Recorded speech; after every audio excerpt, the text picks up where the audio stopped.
There we go. And get this out of here. Okay. We are live. Heck yeah. Welcome to episode 2, everybody. How you guys doing tonight? Excellent. Glorious. Very good day. Ni- Good week. Nice. So we've got a super cool podcast tonight. Um, you guys A both cameo. had, yeah, that's awesome. I saw it. Um, you guys had an amazing opportunity recently, and my camera's still earthquaking. Yeah. Sorry. And so you guys had an opportunity to go on a mission trip, and you took a trip to Honduras and got to do some super cool stuff and see God move. And it was pretty amazing from what it sounds like. So we're going to go through your trip on episode 2. We're just going to talk about it kind of start to finish and see what you guys have to say. So let's talk about backgrounds in mission work. Start with Pete. Any background? No, missions is something that I have always wanted to do since probably like high school age, and I have always let something get in the way. I was always, work or a sports thing or something else, or then kids got born and whatever. There was always an excuse. So just never could make it. Gotcha. What about you, Drew? No background at all. Kind of, I wish I could say I always wanted to do it like Pete, but I don't know that I had any interest, right? Like growing up, unsaved and, with all the childhood problems I had, like the people that I knew that went on mission trips, I just figured they were like the kind of goody two shoes, well off family or whatever. And, Yeah. we didn't have those means or the connections. We weren't regularly in church, so like yeah, I didn't have a lot of exposure to it. When we joined our church that we attend now, um, I saw people talking about it. I had somebody invite me a few years ago, and I want to say Jenny was pregnant at the time, and it was like nah, bad time to go across the world. So um, Yeah. this whole thing, the way that this happened was just I'm sure we'll get into it, but it was very much a God thing. Yeah. Yeah. So talk about that. How did this trip come up? So, well, for me, like I was supposed to go to Ethiopia, and that was in February of 23, I think. Yeah, and man, I was all geared up. I was ready to go. Like it was a super long plane ride. Um, had no idea what to expect. Got over like the mental anxiety of it for the most part. And the day before we left, boom, I got COVID. And it didn't work out. I was super bummed.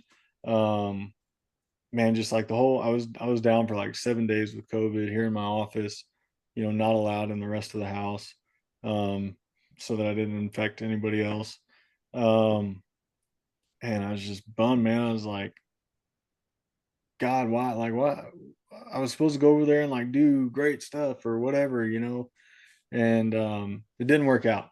So, kind of long story short, this Honduras thing came up, and I was like, man, that's cool. Like, that's a much shorter flight, and and the way it played out, like I just signed up, and the money that I paid for Ethiopia moved forward. They allowed me to use that for Honduras, so it was kind of nothing out of pocket for the most part. Still had to pay a little bit, um, and then turns out like one of my good friends wanted to go too, and like that just kind of sealed the deal. So I'll let Pete Nice. take it from there. What's your story about the about how this came up, Pete? Yeah. So it's a long story that I'll summarize briefly, and we could talk more about it someday. But we Drew and I were in a church small group together, and I shared one day after struggling with it for quite a while that I was just like struggling with a lot of doubt. And in that moment, Drew suggested a book that I should read called "Seeing is Believing," and said like, "Bro, you should come with me to this mission trip. I'm going to Ethiopia." That book, it's worth looking at. Believing is seeing, not seeing is believing. Believing is seeing. Um, And he's like, yeah, you should come with me to Ethiopia. And at the time, we started looking into it, and it was plausible for me to go, but I didn't have a passport. This was the middle of January already, and I moved mountains to get it figured out. I was calling the passport people in Houston and trying to do like a last minute thing and getting all this stuff figured out, and I got it all sorted. I hadn't yet asked for the time off work, and then a massive work thing happened that made that impossible. And like as soon as I got all amped up and was like, oh, like this is gonna be great, it's gonna be so refreshing for me and everything, just rug pull, um, can't go. And then I was real disappointed because like we started talking about the next trip and it was gonna be Honduras, and I'm like, yeah, but like Drew's gonna go to Ethiopia, and that's like the only guy I know on this trip. Like I don't know who else I'm gonna go with. So Drew got COVID because I secretly infected him, and it worked out that he delayed. So this God moment happens, right? Where like I think it's interesting to point out and remember, like a seemingly bad thing happened for Drew, and it was bad, and it sucked that it happened. But the way that it ended up working out made it much more plausible and interesting, and like what it gave me the opportunity to push and go no matter what. And we were going to go together, and I knew that we knew each other. We were friends already, but it would be a great moment for us to like get to know each other a lot better. And just I knew somebody. It made me comfortable enough to go. Nice. So, what did the logistics of the trip look like? Like, who organized it? How was it funded? Nuts and bolts stuff. How did that go? He may remember more of the cost stuff than I did, since my money moved from the Ethiopia fund to the Honduras fund. It got kind of blurry. I think roughly it was a couple grand, maybe. I may be misspeaking Yeah, it on. was it was less. Yeah, yeah. Okay. We paid there is additional funds involved, but we went through our church, and the church sponsored a lot of the stuff in the background, and then we had to pay. I think it was $800 for each person for like essentially the house that we stayed in, and food and that kind of stuff. And then we had to buy our own airfare, which I think my airfare was similar. So about 2 grand out of pocket, a little bit less than that. Yeah. Okay. What after the logistics were kind of nailed down? Obviously, you were probably. I'm sure you talked to some folks, and you were probably thinking about what this trip was going to look like, especially not having a background in mission work. So what did you expect before you hit the airport? Man, I just wanted to. Drew, go. I just wanted to show up on time. I was so afraid I was going to oversleep. I mean, that's valid. Yeah. It's a real thing. Yeah, I mean, I I wanted, I think I explained it to somebody. I'm trying to remember exactly what I said. Basically, I said I wanted a fresh perspective. That's what I wanted. I wanted to go and get a fresh Mm. perspective on life, on faith, on everything. Just a fresh perspective. That was what I was hoping to get out of it. Yeah. What's so to follow that up, Pete? What about your day to day prior to this trip made you feel like you needed a fresh perspective? Yeah, that the doubt thing. Mm-hmm. So a fresh perspective on faith of just I needed to see uh, God and see faith, and see also in a worldly way just the rest of the world, and not like an adventure, but like I know that we're insanely blessed in the United States, but I wanted to like really understand just how different the world was, and I got that. Holy cow. It was very enlightening. You hear all sorts of stories about what other parts of the world look like, but this was a very enlightening moment and trip to go and just see how different some people live. Yeah. What about you, Drew? What'd you expect? Well, man, I don't know. I don't think that I had the thought that, I was going to go there and change anything, or just leave this remarkable mark on Honduras, right? Like I wasn't that arrogant. I knew that I was going to take away more than I brought with me, or more than I left Yeah. there.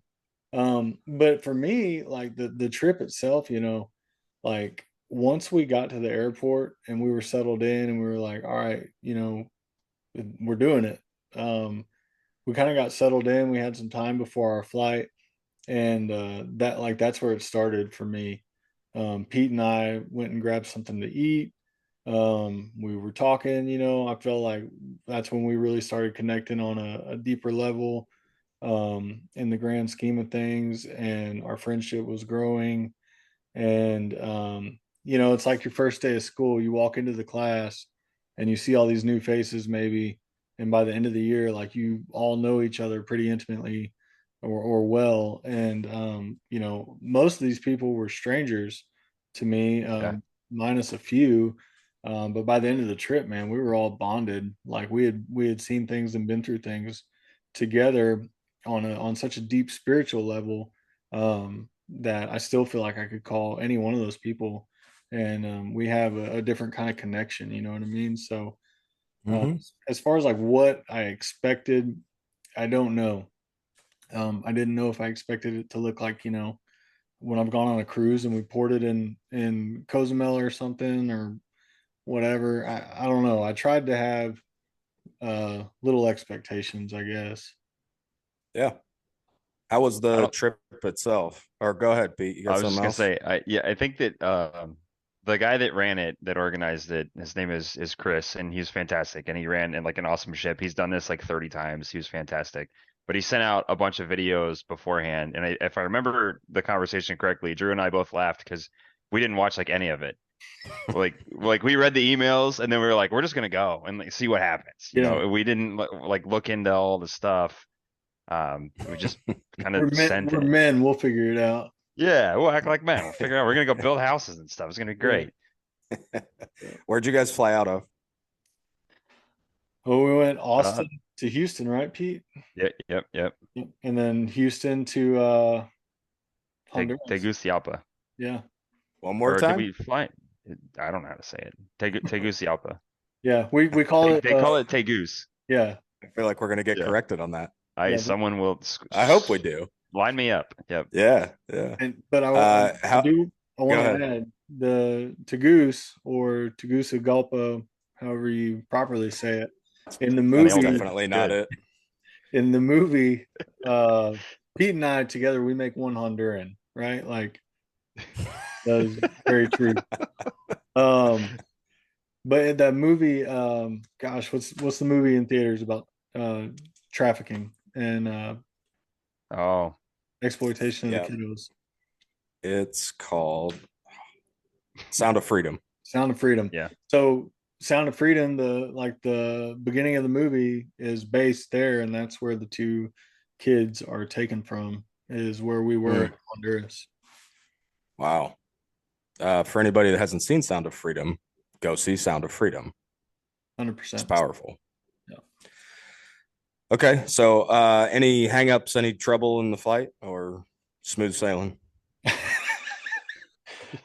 There was some interesting folks on the plane, but we'll leave it at that.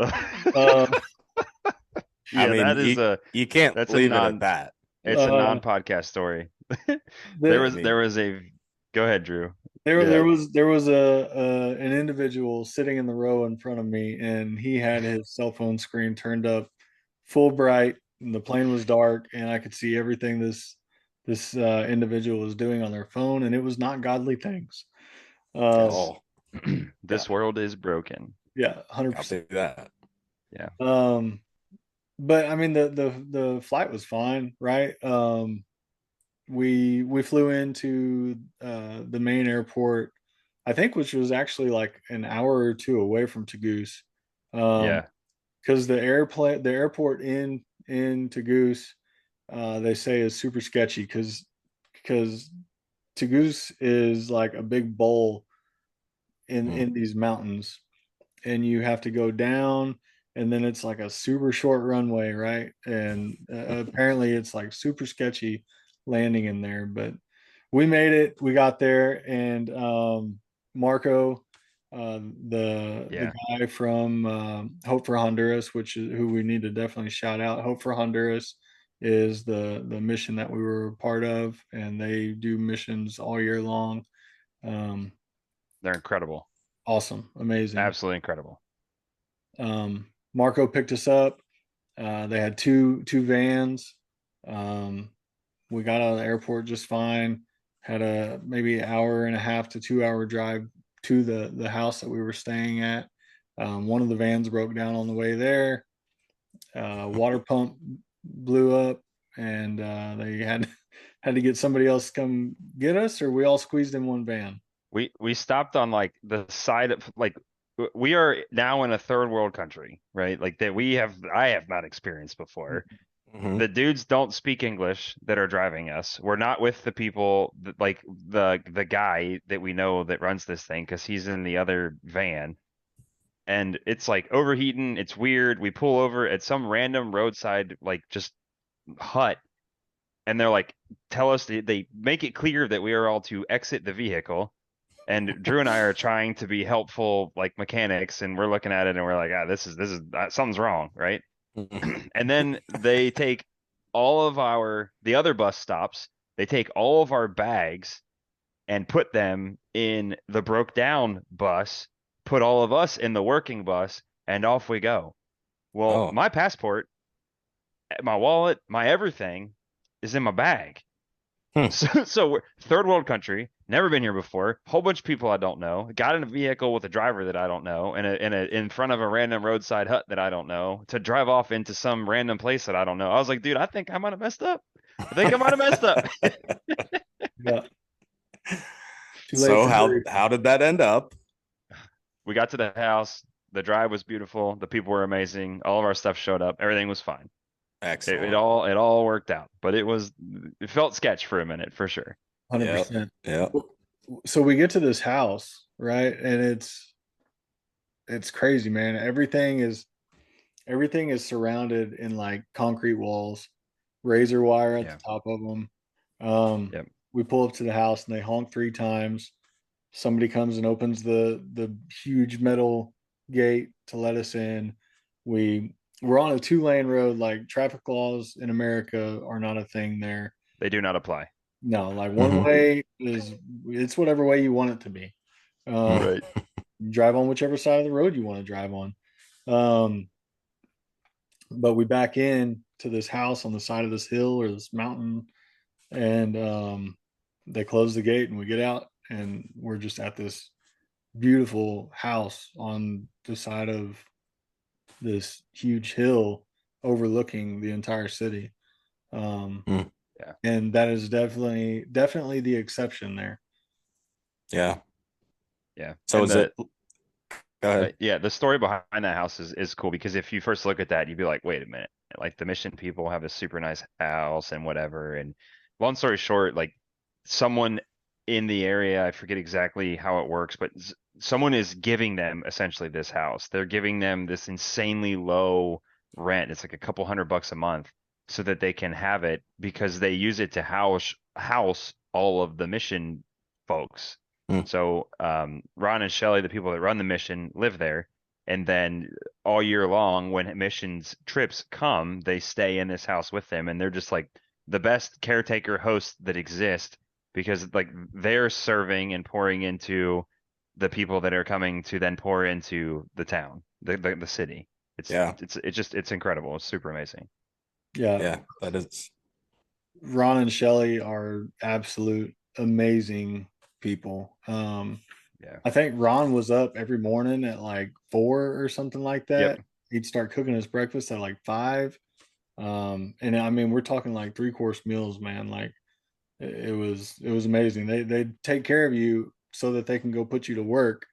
And yeah, but I mean, just being around them is like this godly aura kind of thing, man. Yeah. Absolutely. It's awesome. How long have they been doing that?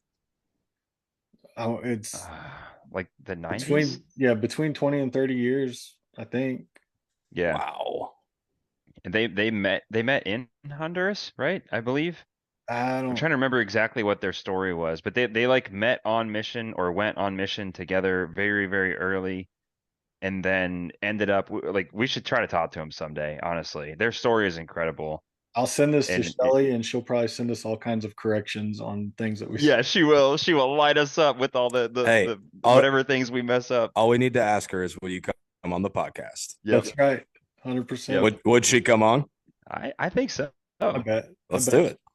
yeah. That'd All be right. amazing. We'll add it to the docket. Yeah, That's right. she'd be incredible to talk to. She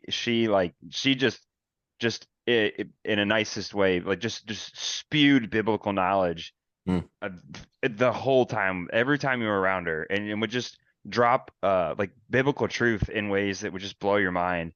And really something she said that really stood out to me, like real early on, people were asking like, dude, is it safe here? Like, are we good? And she said that like people of God are protected here, and like God has got you, and there is nothing to worry about. She's like, we have never had a problem, like we're good. And then she gave a couple examples of that and some stories, and man, like I felt it. Like the first couple times she said it, I was like, oh man, yeah, but it's pretty sketchy here. And never once did I feel the slightest actually unsafe or that we had gotten ourselves into trouble. And we were in some very, very sketchy gang controlled areas. And like, she was right, man. We were just protected by the, like this cloak of God. It was incredible. Yeah. She also said that like the gang members in the areas, right? Like Pete said, gang controlled areas, very real thing. Um, she's like, they know my car. They know like not to mess with us. Hmm. Um, Yeah. but that stuck out to me as well. Like God's people are protected here, and 100%. That's it's hard to describe, but it is amazingly It's true. palpable. It's palpable. You could Yeah, feel it. yeah. Like she wasn't blowing smoke. Yeah. And they don't not get messed with because they have a bunch of armed security or anything. No, No, Pete, no. Pete and I, and we'll get to this, but I mean, we rode in the back of a single cab little truck up the side of a mountain through these territories, and we got looks, but that was about it. Yeah. Hmm. With like us and two dudes, just Yeah, just random dudes. They're construction worker guys. Like it wasn't like we Yeah. had some big gaggle of people. We didn't have an escort or anything. Like no, we yeah. just drove through. Yeah. That's wild. Yeah. All right. So you guys land there. You have the little bit dicey trip from the airport. And then you get to the house with the hosts. When did the work start? We landed on Sunday, right? That sounds right. Yep. Yeah. The very next morning. Okay. So up early in the morning, Yeah, Yeah. super So straight to early. work. yeah, we get up Go How ahead. early. many how many other missionaries were there with you guys? 12? Like Yeah, I big want to say big group? 12 is what came to mind. Yeah. Okay. So good sized group. Yeah. Yes. Uh Get up in the morning, go down, eat breakfast, grab your coffee and everything, and the van shows up at X time sharp, right? Like, Yeah. mhm. It was like 6:30. yeah, be on the porch, be ready because we're rolling. And if you're not ready, like somebody's gonna get you. Mhm. So Yeah, we're I don't know what would have happened, but they made it clear that it was not acceptable. And like everybody was up. It was fine. Shelly's not a lady you want to let down, man. Like, No, I think Shelly would fight you if she had to. I'm not yeah, sure, but I I was like, yes, ma'am. We will be up. yeah. So Yeah. we'd be out there, we'd hop on the vans, we would go, and we would go up to the another mountain, um, and the name is what is it, Pete? Nueva España. Yeah, the Colonia, which Yeah, is like a neighborhood, is Nueva España. That's where their actual mission is, which is a school. yeah. So this is on the side of a mountain, like a community. There's houses there and a school. Is that accurate? How Yeah, places that people live. yeah. Okay. So talk about that. So not even, I Talk mean, about this. How are the describe the local conditions? Yeah. So so Tegucigalpa, as Drew said, is a bowl. It's a Mhm. big city. It was like 600,000 people. A hurricane happened. Millions of people came. no infrastructure, rampant corruption, like no government that cares about anybody, and no room for all these people. So all these people moved up. So ironically, like in the United States, if you're elevated up on a mountain, like that's like the fancy place to live. Well, here in Tegus, you are moving away from all of everything, the services, the infrastructure, the people, the food, the everything. So that is like the bottom people are at the top geographically. Hmm. And so Nueva España is up on the side of a mountain. There is a city there, and it's just like the closest thing I could describe in the United States would be like any city you've been to that's just rampantly full of homeless people times 1,000. That's kind of what the city looks like. But then when you go up, it is the unpaved roads, just filth beyond comprehension. The houses are made out of whatever trash that you could find. If you had nothing and you had to make a thing to live in, um, whatever you would find, that's what the houses are made out of. And large amounts of people living in them, just the level of destitution is hard to comprehend. No running water. They sort of have running water. They have these, what are those things called, Drew? I don't know if you remember that they have these like cinder block containers for water, and there is running water, but they get filled up like once a week.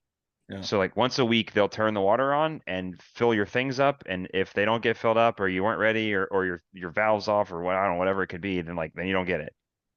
Um, and they use that water for everything. So it's the same place you wash your dishes and you wash your clothes that your drinking water comes from, everything, bathing, whatever. Like it's all this one little tub. And when I say a tub, I mean it's the size of my desk here in front of me of water. That's it. Yeah. Wow. Yeah. It's, I mean, litter is an understatement. There's Yeah. just, trash everywhere. Um, the houses, I don't know, man, maybe like 12 foot by 12 foot, Yep. is normal, maybe. And I mean, just stacked one on top of the other, Yeah. Um, and I, I can't imagine that, hygiene is a hugely common, concern, right? Because of the water situations. Um, you don't drink the water, right? Like they have trucks that come around with water, every now and then, and you get That's right. jugs or whatever.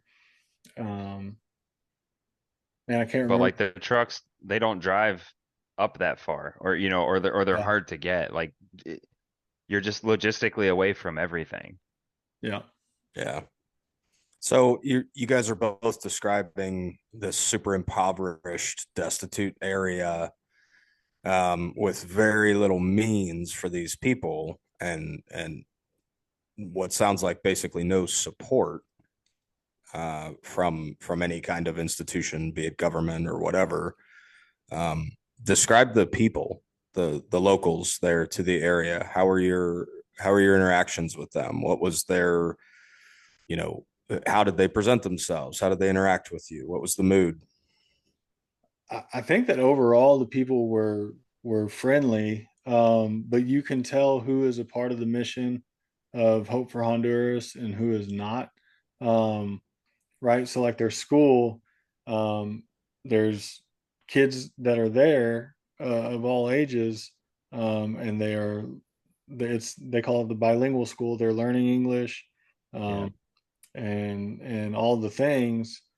They wear uniforms, like everything is kept nice and neat, um, and but they're still living in this area, right? Like their parents have to make the effort to get them there, to make sure that their attendance is, um, you know, what it needs to be for them to stay involved there. They don't take their program lightly or their mission lightly at all. Um, No. there's people around there who had been in the school, and they didn't hold up their end of the bargain, and they're out. And when you're out, you fall into the things that are available to you, and a lot of the things like that there would be gangs and drugs and prostitution and illegal activities to provide for your family. I'm not saying that's what everybody there does, but that's a part of it for sure. Um, but the people outside of there that we interacted with, we passed out a lot of food and stuff. They all seemed cordial. Mhm. Um, I don't know that we had any actual sketchy incidents or anything No. like that, but um, man, they're making the best with what they got. Yeah. Any any interactions with anybody that stands out right off the rip? 100%. Yeah. Pete, go Um, ahead.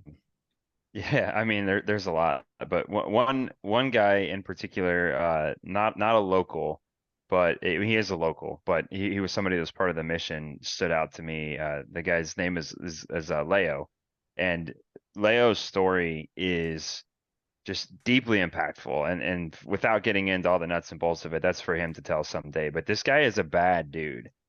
Has like he has taken lives, he has sold drugs, he has done things, he has hurt people. He like this is a bad guy, and he is in a mission serving children and preaching the gospel.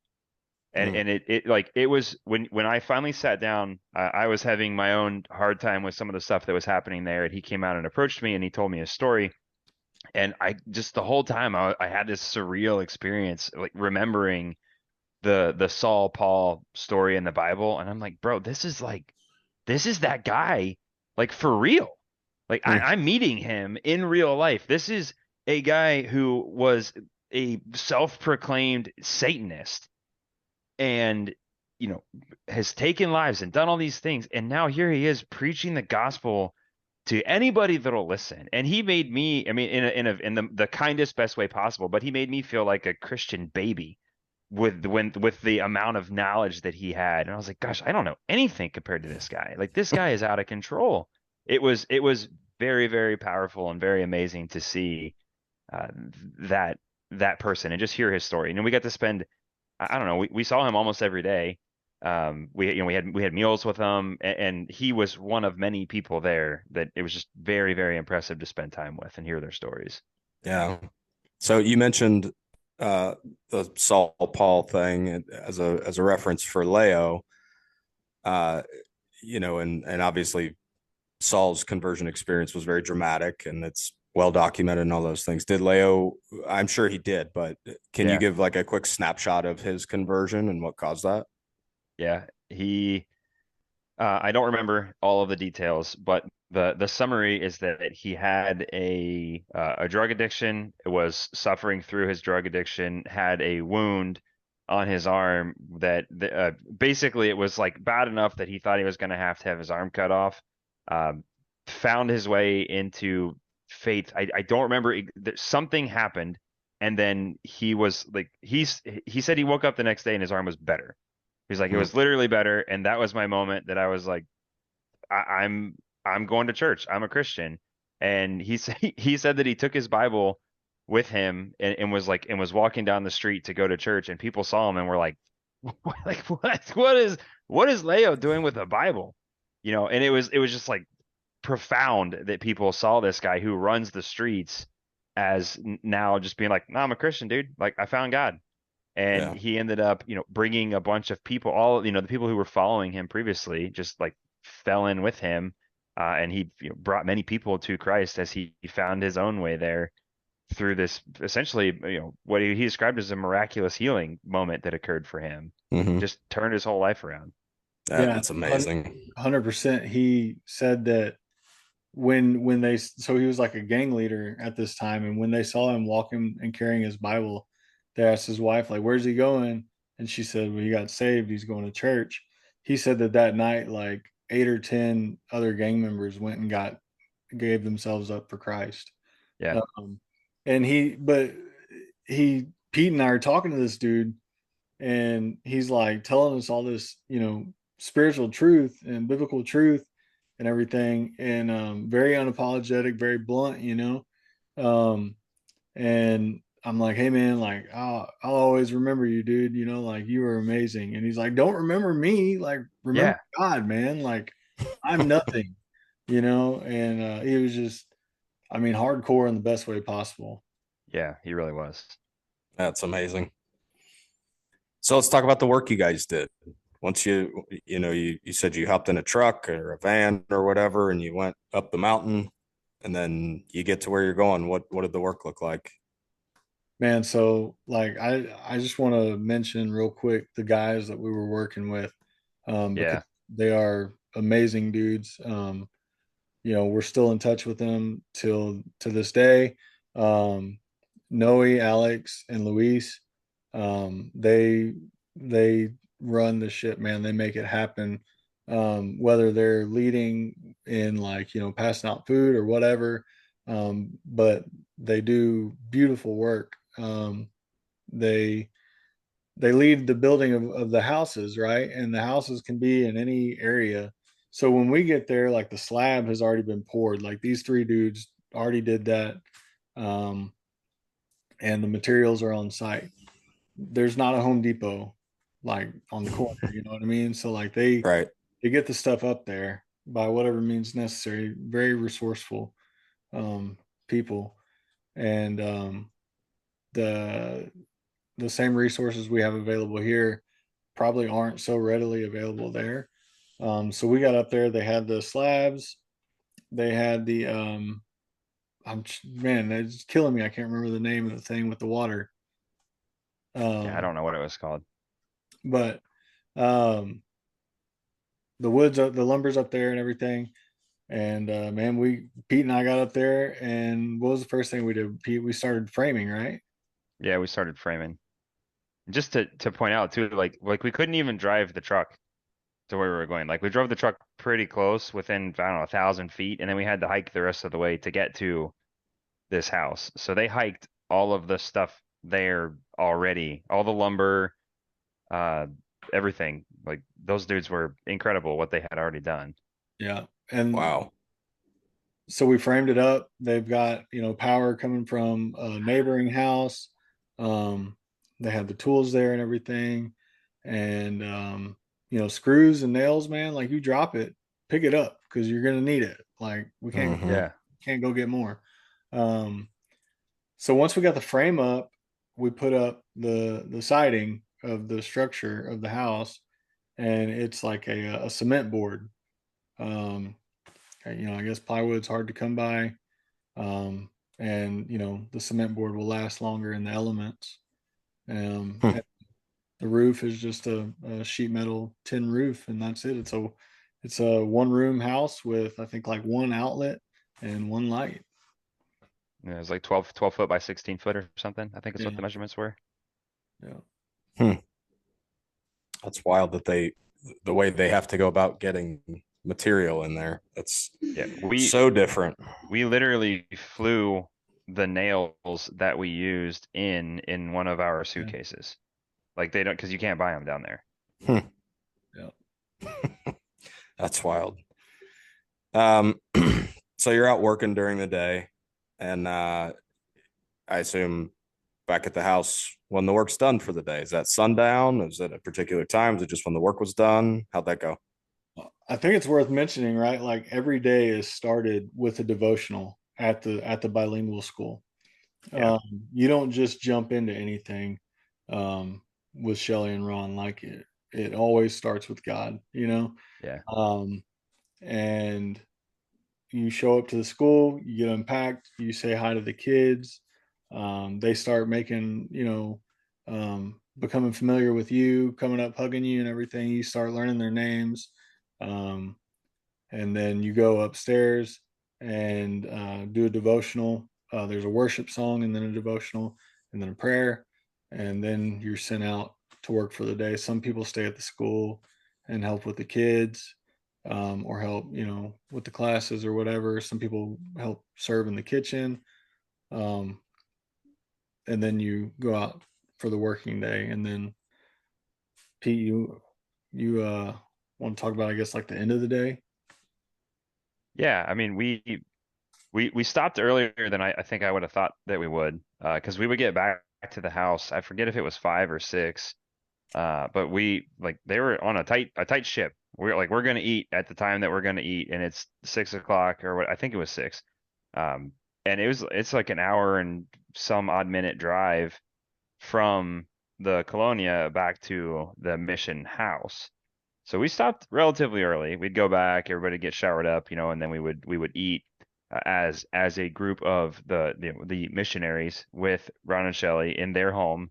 Um, they actually had a friend, or I'm not really sure what her connection was, but a professional cook who was in town with them. So like there was an odd disparity to be where we were all day and then go back and actually have like really nice food and and get and stay in this nice house and spend time together. But it was very like intimate, and I thought it would be kind of weird, but it was good. It was quiet and peaceful. I personally went down there with we did have cell phone service, and I went down there with the full intention of like I am not farting around on TikTok and whatever. Like I am going to intentionally either rest, pray, sit in fellowship with the people that I'm with, which is hard because I am a super introvert and like I have to force myself to do any of that. Um, and just see what comes. And lots of really good conversations came up, lots of really good just reflections on the experiences of the day, fun stories of, the interactions we had or whatever might have happened each day.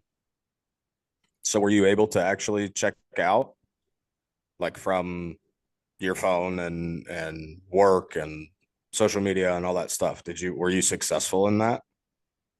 Yeah, I was. Yeah, I was. 100%. Good. The most disconnected I have ever been from the current job role that I have ever was during this time. I kept a very, very mild pulse on what was happening at my company, but otherwise nothing. And it was hard, like I'd go to bed at night. I'm a bedtime TikToker. So like I'd get in bed and be like and want to look and I would have to force myself to be like, no, no, dude, like turn this off. Like go to sleep. Just check out. It's fine. Just check out. And then I would get up, we got up, I don't know, what time did we get up? 4:30 or 5 or something every day. And it wasn't hard at all because I was going to bed at like 9 o'clock. Like it'd get dark and I'd go to bed and then we'd be up super early. We'd hang out with Ron while he's making breakfast. And then a lot of times Drew and I were some of the first guys up and we go sit out on the porch overlooking this mountain view of the city, which is so beautiful when it's zoomed out. And then you zoom in when we go see and you're like, gosh, it's just so different. It was such a weird thing to just sit and overlook the city every morning and just quietly sit there in prayer and read our Bibles or whatever. It was powerful. Yeah. What about you, Drew? How are Yeah, the nights back at the house for you? they were. It was oddly relaxing, right? Like same thing as Pete, man. Like it was the most unplugged I've been in a long time from work, from the stresses of life, um, and everything. I can go on a vacation here, and Yeah. I'm glued to my phone, making sure that deals are happening that need to be happening, and all that. That wasn't a thing there. Um, besides checking in with my wife, like I Yep. wasn't on the phone. Um, but I Why do mean, you guys think that is? Why do you guys think that guys like us struggle so hard to disconnect? Like you could do that here, right? We all could. 100%. Why don't you think we do that? I think I Go ahead. I don't have an answer for that. I think that it is so ingrained in our society, right? Like you get on the TikTok, you get on Facebook or Instagram or whatever, you got guys like David Goggins and, Gary Vee and all these people. And it's like, oh, you want to be successful? Get up at 3:32 a.m. every day. You do 6.5 push-ups, brush your teeth up and down, not side to side. You know what I mean? Like there's just everything is monetized, everything is just like scripted so that these people with their Instagram life, even though that's probably not what it looks like in real life, that's what's sold to us, and in our society, like we were just bought into it, because it's what we're surrounded by, right? Like those three dudes on the construction crew, Luis, Noe, and Alex, man, godly dudes, and Yeah. they're not ingrained in the same crap that us as American men are. Um, I think that uh, I'm reading this book right now, the ruthless elimination of hurry, and it's like Jesus was never in a rush. Like the dude was present all the time in the moment, right? Like, hey, my Mhm. daughter's sick and dying. 2 days later, Jesus strolls up and like takes care of it. But in between, he like feeds 5,000 people, or whatever. Um, you know, I think that like as the Redeemed Legion, right? Like that should be what we are pitching. Like that's what we're selling. Like, you tired of this ridiculous American lifestyle? Like, check this out. There's rest over here in between these pages, you know? Yeah. I think it's the more I ponder it, a misalignment of priorities. We're prioritizing the wrong things. We're prioritizing just all the things of the world, money, wealth, distraction, and we just don't even we're so freaking busy that we don't even know what like the rest in God means. Like we don't nobody has time for that. Like you literally like I mean seriously, how pathetic is it that probably all three of us can't go poop without our phone? Because you're like, well, what am I? If you don't have it, instead of going, you go find your phone so that you can then go and sit there and be distracted while you're pooping. Like we can't get away from constant just feedback all the time of all this just like consumption of stuff. And down there, man, when you see this different perspective on the way that world works, and it doesn't have to be down there. It's just where it was for us in this moment. But you are reminded that like, man, you can just be quiet. Like literally just be quiet. And it doesn't matter if you're sitting there and you're like, oh, I got to think of the next whatever, the next way we're going to install this thing at work or plug this thing in or new content or news bullcrap that none of us actually care about, but we're told we have to care about, so we care about it. Like none of that stuff matters. It So doesn't. I agree. So answer this question and be honest, because we're here being real, right? How long after you got back? Because I'm sure there was a honeymoon when you got back, right? Oh Like yeah. fresh in your head, and you're all about it, and you just lived this thing, and you were immersed in it, and it's amazing. How long until you got back that you were right back into going and grabbing your phone to go take a crap, and constantly immersed in all the nonsense? Ballpark it, A month. Yeah. Drew. Yeah, I'd say somewhere around a month. Yeah. But getting back's a whole nother story, man. Like Oh my gosh. that Yeah, was that yeah. was Which yeah, that was which weird. which which wasteful thing did you yell at your wife for? Yeah, right. Wife, So I kids, lit like, my wife up for yeah. leaving. She's brushing her teeth, and then she like left the sink on and walked away. I'm like, listen, like when I was in Honduras, first off, all the things that those people had, but like the rule when you take a shower is you turn the water on, you get wet, you turn the water off, you lather up, then you turn the water on, rinse off, turn the water off. Like that's how we lived, even in our like nice house for a week. And then I come home and she's just standing there yakking, brushing her teeth with the water running. And I was like, ah, like for sure. It was hard coming back. Oh yeah, man. Yeah. Food, you don't waste it, right? Like No. Miss Shelley is smack you upside your head and throwing away scraps. Yeah, Like that's somebody's meal for a day, man. Like you don't yeah, waste, don't take absolutely. don't take more than you can consume, and definitely don't throw it away. Um, but going back to like the just the over plugged in thing, like, man, that's what we got to normalize here, right? Is like slowing down, and how can you make a country full of materialistic people who are just like obsessed with that way of life? Like Pete put it perfectly, just constantly consuming, right? Like you maybe change one person at a time. I don't know. Maybe, it starts with us as individuals, but reflecting, and I feel guilty now because I should be reflecting on this trip more often, because as I reflect on it, I'm like remembering the things that I took away from it. Yeah. Um, but man, like it's, what, like there may be some really monetarily poor people there, but there's some people rich with time and attention. Yeah. Like I don't remember where I read this or heard it or something down there. Maybe I'm not sure, but we are striving. Like, what is your goal, Drew or Brendan? Either one of you, both of you guys. I know what you do personally, and you work your tails off. Why are you working your tail off? What's the point?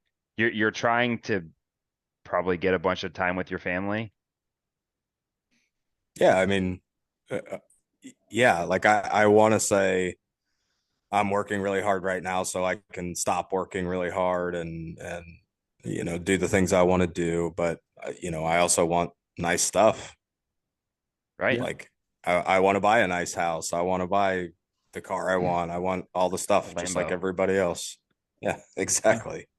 But I think But all like, this, the stuff you guys are saying, it speaks so much to how powerful the stimulation that we have here is, right? yes, With basically the internet, but everything that comes with it, right? And what we choose to do with that, because we do choose it, right? I know, like, it's readily available and it's right in front of you and it's addictive because it is addictive. it's Like, designed to not, be.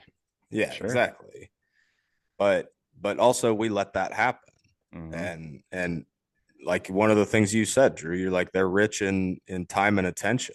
And I think that's the crux of it, right? Like, they are intentional about what they do with their time because they need to be. And we don't necessarily need to be, but we should. Hmm. Yeah. Yeah. I think the connectivity of the people down there, at least the kids, is something else that really stood out to me. We went to this thing every day called La Conchita, which was like the little field, and it's this concrete gym with a fence all around it and a net over top of it, and it's just a basketball court, and it total chaos.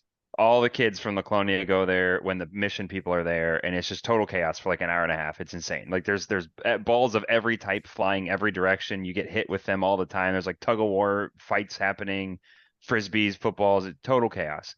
But all of the kids there are like just so attentive and focused to one another. They're this like amalgamation of people that are from all over the colonia and all these different families, but it just seemed like they were so connected and focused on each other and like this giant family that I don't feel like I see at any youth sporting event or any other thing that I go to here. Hmm. Man, yeah, and like the balls flying everywhere, 100%. Like they took a second to get used to. It was But chaos. it's like organized chaos, man. Like these kids, um I don't know, maybe one or two, but for the most part, they're like respectful.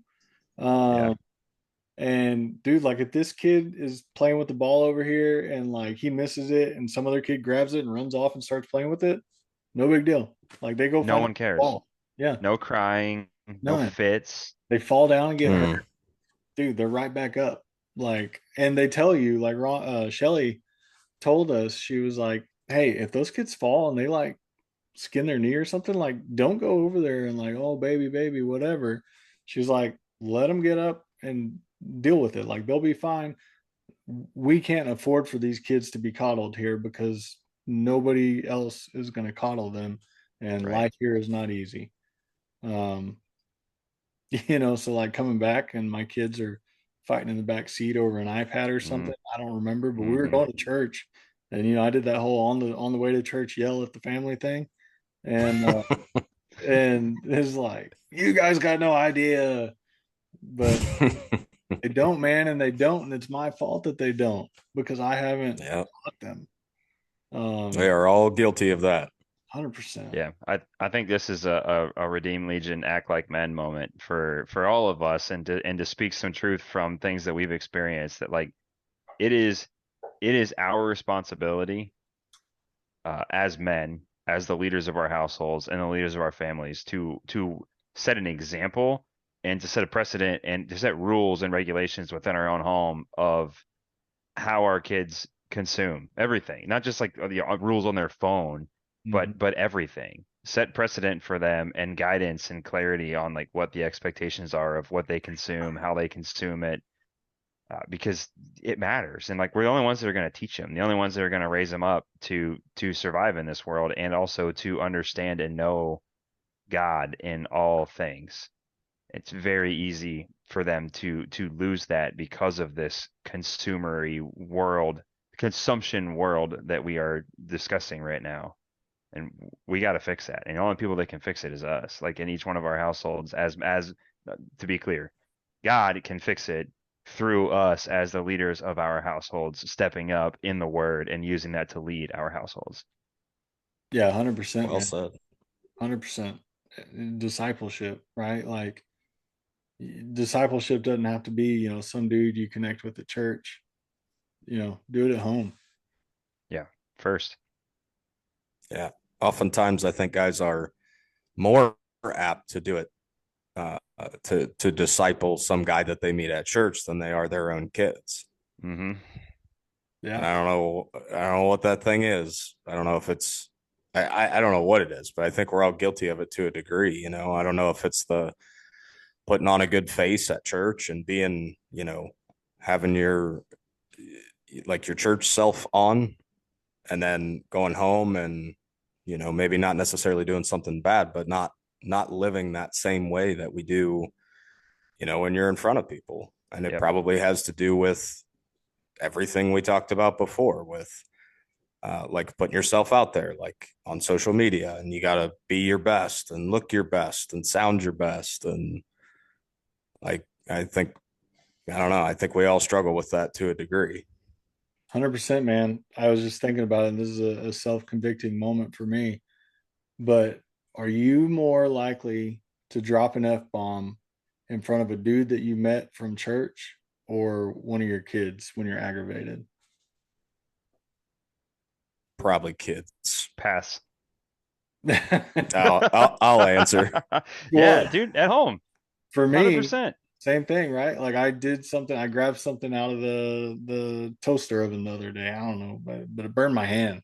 And I was Yeah. like, S word, whatever. And Yeah. um, but I'm just sitting here thinking, I'm like, man, if I was talking to one of the dudes that I disciple, I watch my tongue.